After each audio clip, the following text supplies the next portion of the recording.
மாறுபட்ட வேலைநேர அமைப்பு முறை சுகாதார பணியாளர்களின் பணி சுமையை குறைக்கும் என்று சுகாதார அமைச்சர் டத்தோஸ்ரீ டாக்டர் ஜுல்கிஃப்லி அஹ்மத் கூறினார்.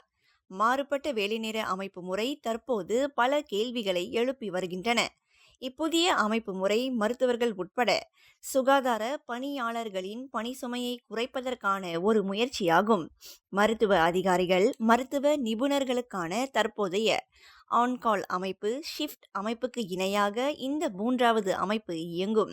மாறுபட்ட வேலைநேர அமைப்பு என்பது கடந்த ஆண்டு ஜனவரி 22 முதல் தேர்ந்தெடுக்கப்பட்ட சுகாதார வசதிகளில் பல துறைகளில் மருத்துவ அதிகாரிகள், மருத்துவ நிபுணர்களை இலக்காக கொண்டு மேற்கொள்ளப்பட்ட நடவடிக்கையாகும். அதன் அடிப்படையில் சுகாதார அமைச்சின் அதிகாரிகளால் உருவாக்கப்பட்ட பணி அட்டவணை ஏற்பாடுகளில் முன்மொழியப்பட்ட மாற்றமாகும் என்றும் அவர்